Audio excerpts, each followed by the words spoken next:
Deciding when to draw Social Security is one of the biggest financial decisions you're going to make in your life. What are some of the reasons, some of the lesser known reasons why some people it's better for them to delay a little bit? I've got that and more coming up.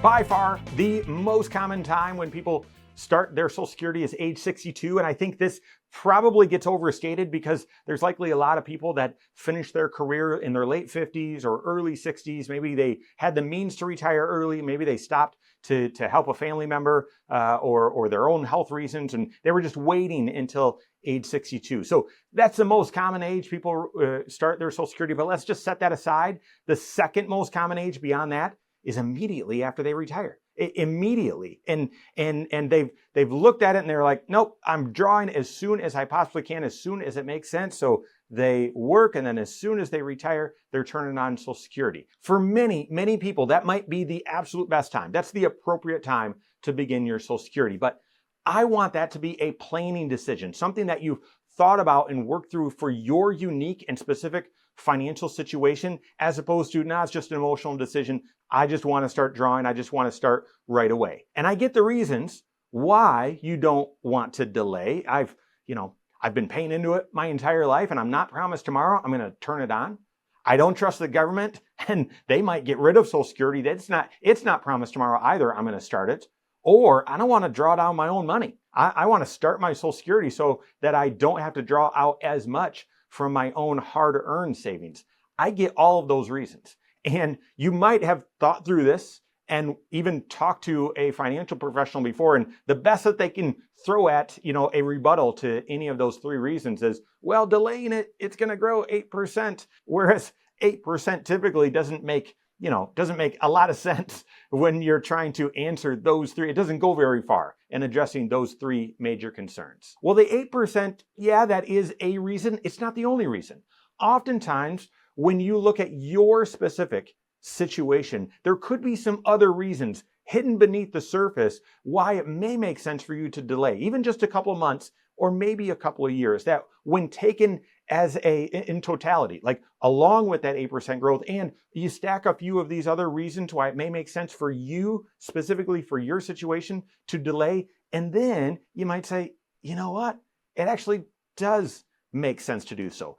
I'm not trying to talk everyone into delaying their Social Security. I want you to make the best decision for your specific situation. I want it to be a planning decision as opposed to a foregone conclusion. So what are some of the lesser known reasons why it may make sense for you to delay Social Security, even if it's a couple months or a couple of years, where as we've pointed these out to some folks, when they apply, they've said, oh, I hadn't thought of it like that before. Let me share three of them right now. The first is that it affords you more time to do Roth conversions. And I know that probably sounds nuts. Wait a second. You're telling me to not collect Social Security, so have the government keep my money, and then do a Roth conversion where I have to give more money to the government. That sounds crazy, right? On the surface, yep, it does sound a little crazy. But when you look at it from a tax standpoint, a compound growth standpoint, and a required minimum distribution planning standpoint, it may make sense. Here's two scenarios. One, you begin your Social Security right away, as soon as you retire, and you've got other sources of income and you're drawing dollars out and so on. So you've got your Social Security there. But when your required minimum distribution starts, when you're forced to be drawing out a certain amount,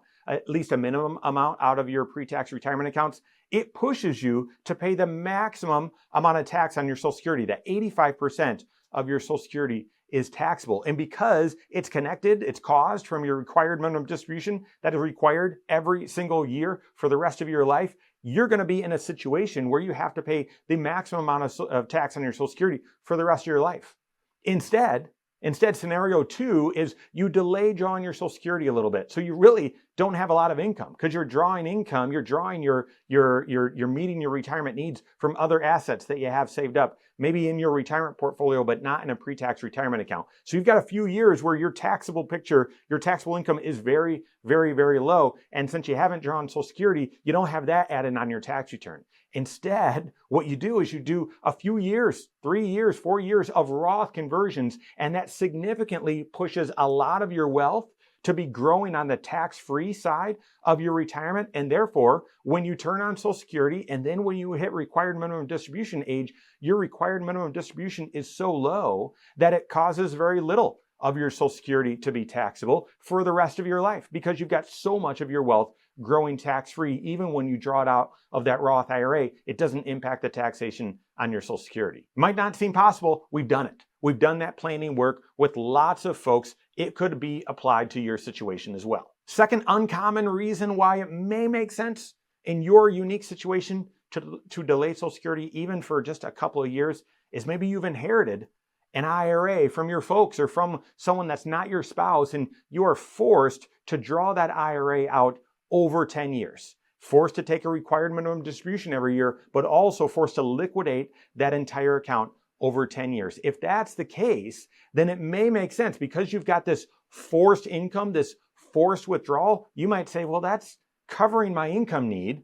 And therefore, and I don't have a choice. I can't reinvest these dollars. I could in a non-tax sheltered account, and that may make sense for you, but I've got to take them out and I can live on those dollars because I've got to draw them out anyway, and therefore I will delay my Social Security even just a couple of years and sort of spend down this pre-tax inheritance account, this IRA that I've inherited. Now, this is obviously going to depend how much did you inherit and what's your Social Security, what's your lifestyle, what's your situation. You've got to look at your entire all 6 areas of your financial life, but we've certainly seen it where folks late in their career have, the tragic circumstance of dealing with the loss of their parents and the subsequent transition of their wealth. And yeah, that's a time of grieving, and it may influence your retirement decisions, your retirement timing.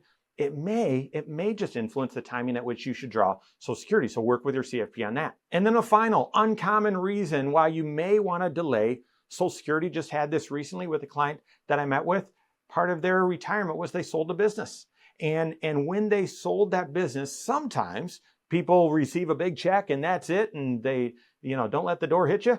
Most of the time, if you're selling it to a key employee or a group of employees or selling it to a strategic partner, they're typically going to pay out that business owner over a couple of years. It's an installment payment.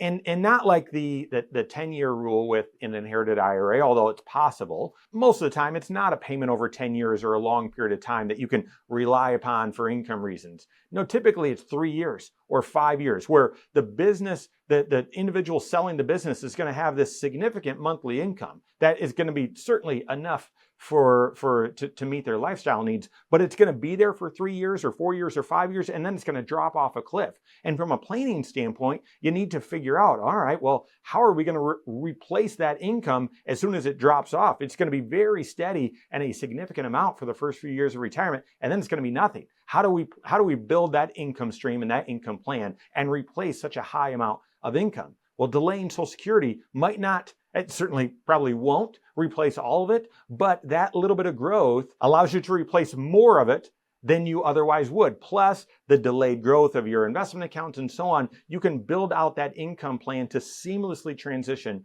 off of that that business income sale right into a successful income stream in retirement. So the point is, work with your CFP to determine the right time, the best time, the ideal time for you to begin Social Security. For many, many people, it is going to be right away. But if there are reasons for you, unique to your specific situation, to delay drawing your Social Security for just a few months, maybe a year or two, you want to know that before you make this crucial decision in your financial life. So work with your certified financial planner on that. If you don't have a CFP on your team, you can contact one on my team. Find us online, Korhorn.com. That's Korhorn with KWiseMoneyShow.com. You can find us there as well, or send us an email, info@Korhorn.com. All right, there you have it. Go on and take your next wise step in your financial life.